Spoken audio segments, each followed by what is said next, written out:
والصلاة والسلام على سيدنا محمد صلى الله عليه وسلم. في البداية بعد إذنكم يا ريت اللي يسمع الفيديو يشترك في القناة، يا ريت والله بعد إذنكم. ربنا يرضيكم وييسر أمركم بإذن الله تعالى.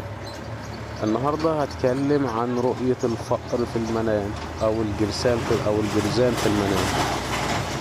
أولا كده رؤية الفأر يعني رؤية فأر أو فئران كثيرة في البيت بتدل على الخير والبركة لصاحب المنزل، لأن الفئران أو الفئران ما بتتجمعش غير في مكان فيه طعام، فده دليل إن ربنا هيسر أمر الشخص اللي رأى الفئران بتدخل بيته، لو كان بقى بيعاني من ضغوط، من ماديات، من بعض الأشياء دي، فإن شاء الله بإذن الله تعالى ده دليل قاطع على قدوم خير بالنسبة له.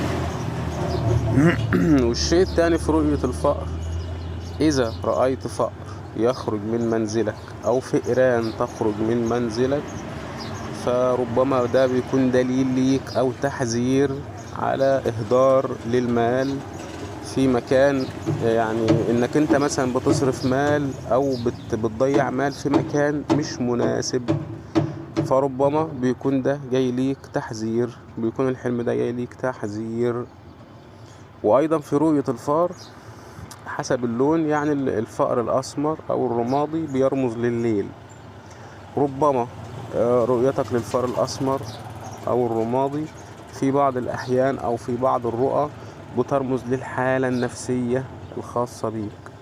ربما أنت في فترة ليست الأفضل في حياتك، أو حسب رؤية الفأر لي، يعني حسب الفأر كان بيعمل إيه أو كده، ولكن في الغالب بتكون ديت يعني جاية، أو الحلم ده بيكون جاي ليك بيوصف حالتك في الوقت دوت، اللي هو ربما الحالة النفسية عندك مش الأفضل، الظروف مش تمام، الفكر زايد عندك، ربما لا قدر الله حالة اكتئاب وهكذا. الفار الأبيض في الغالب بيرمز للنهار، فربما إذا كنت في حالة مش الأفضل أو في حالة يعني سرحان وتفكير، فربما دي بتكون جاية بشرى ليك، ربما بتكون جاية بشرى ليك من عند ربنا. طيب رؤية يعني مثلا انت شفت فار والفار ده كبير، فربما الفار الكبير إذا كان جاي مثلا يعضك أو يهاجمك، فربما ده عدو، ولكن عدو طاغي، يعني ممكن يكون عدو ولكن عدو طاغي، عدو قوي، وربما ان هو كان هينولك منه اذى، فربنا بعت لك الرؤية دي اللي هي تحذير او تنبيه ان انت تاخد احتياطك، او ان انت يعني تحترس. وبرضو اللهم صل وسلم وبارك على سيدنا محمد. الفأر الكبير بس كده تشوفه كده هو برضه بيرمز لعدو طاغي. واحيانا في بعض الاحيان ان رؤية الفئران دي احيانا بترمز للمرأة الفاسقة، لان الرسول صلى الله عليه وسلم قال لك ان الفئران دي من الفواسق، فربما وبنسبة كبيرة احيانا حسب حالتك وحسب الفترة اللي انت عايش فيها في حياتك بتكون تحذير ليك او تنبيه. إذا في الوقت دوت في امرأة في حياتك أو شيء في حياتك، فربما بيكون دوت يعني جاي لي كتنبيه أو تحذير، والله أعلى وأعلم. عندك برضو اللهم صل وسلم وبارك على سيدنا محمد. برضو رؤية الفأر إن أنت بتقتله مثلا، إذا رأيت أنك تقتل فأر فده يعني ربما والله أعلى وأعلم ده انتصار ليك على عدو، انتصار ليك على عدو، والله أعلى وأعلم، لأن قتل الفأر ده من الفأر ده من الفواسق زي ما قال الرسول صلى الله عليه وسلم. فربما ربنا ييسر لك أمرك وانتصرت على عدو،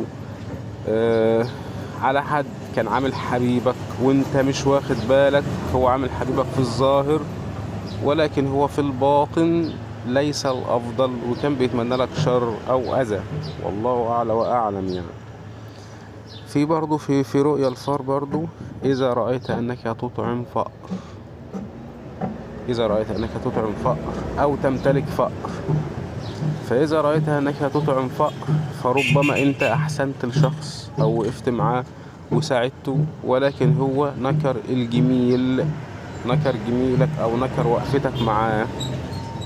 وإذا رأيت أنك تمتلك فأر، يعني أنك أنت بقى في فار ملكك أو اشتريت فار أو اقتنيت فار في بيتك، فده ربما بيعني لوجود خادم أو خادمة في منزلك.